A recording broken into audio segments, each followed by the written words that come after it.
Alright, you guys, we're back finishing up 16.5. We had one more problem to do, and that is how to solve an equation. So, up here on my board, I have written down an equation, and you are solving for x. So, not only do you have a variable on both sides of the equal sign, but you have it under a radical on both sides. So, remember I told you when we first started doing radicals, how do you get rid of a radical? You get rid of it by squaring something. So we're going to square both sides of this equation in order to get rid of the radical. So when we square this side, we simply have 21 plus x. Easy enough. When we square this side, we're going to have to go ahead and we're going to have to FOIL it out. So if you remember how, I don't want to write out the entire thing because I won't have enough room. But if you remember how to FOIL, you can do it in your head or you can do it on a piece of scrap paper. It doesn't matter to me. But what you're doing is you're going to multiply that out. It's not a matter of square it and just lose that radical because you also have a 3 in there. That's why you have to FOIL the entire thing out. So we have this other side that doesn't change. And when we FOIL, we're going to end up with 9. Because 3 times 3 is 9, plus 6 radical x plus x. And again, if you don't remember how to FOIL in your head, you can go ahead and do that on a piece of scrap paper if you want. But this is what you're going to get. So once we have this side FOILed, we can go ahead and we can start collecting like terms. And we want to put everything on one side. So it doesn't matter if you move this over here or this over here, but you're going to have everything on one side and it's going to equal 0 or whatever you're solving for. So let's go ahead and let's put, I don't know, let's move our x's. So if we subtract x from both sides, that's going to cancel the x. It's going to leave us with 21 equals 9 plus 6 radical x. So now what do you have to do? You're going to go ahead and you're going to move your 9. So when you move your 9, subtract 9 from both sides. That cancels. That's going to leave me with 12 equals 6 radical x. Now what are you going to do? Well, you have to solve for x. We can divide by the 6. We're not dividing by the 6 radical anything. We simply divide by the 6, our whole number.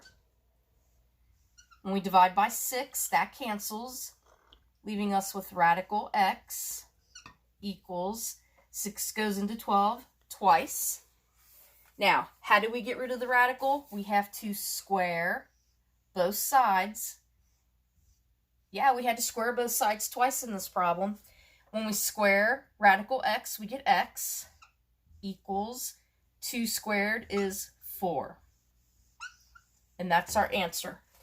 And some of these steps, and we talked about this earlier in this section, some of these steps you're going to have to do twice. Like in the very beginning, we had to square both sides to get rid of some of those radicals. And then when we came down to the very end to solve for x, we had to square both sides. A final answer cannot be radical 6 equals 2. That's not considered simplified. You have to get rid of that radical. So we square both sides and we come out with 4. And in your book, they want you to write it as a solution set. So I would like you to write it as a solution set of 4. So you can see it's a fair amount of work. You just go slow and steady. Nothing in this problem is over your pay grade. You just have to remember where to start. To start, both of these x's were under a radical. I have to get rid of some of these radicals so I can start simplifying it. And what's really nice is this whole side's under a radical, so when I square that side, the entire radical goes away. And then over here I have to remember, it's not just radical x. If it was radical x and I squared it, then I would just get x. But since I have 3 plus, that's why I have to go ahead and I have to FOIL it, which is what I did right here. I had to FOIL it. Okay, so you'll have some of those on the test. Not a ton of them, but you'll have some of those on the test. final answer should be written as a solution set. And in the next section, you're going to see why we write it as a solution set. We only have one more section in this chapter. And then we get on to 17, and we're coming up to a test and a final. I'm not really sure what I'm going to do about the final. I know we're going to have the next test, but the school is trying to decide how it is you're going to be graded for this semester. So I'll let you know, well, within the next couple classes exactly what we're going to do with the final.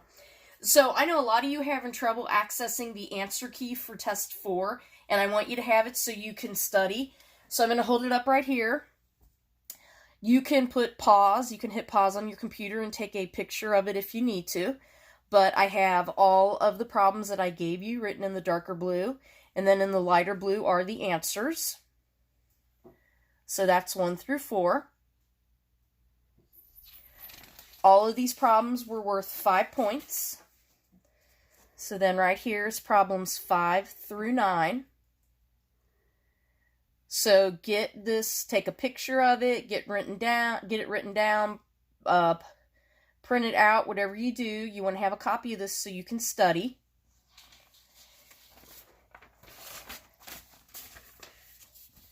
Okay, on this one you have 10 through 13.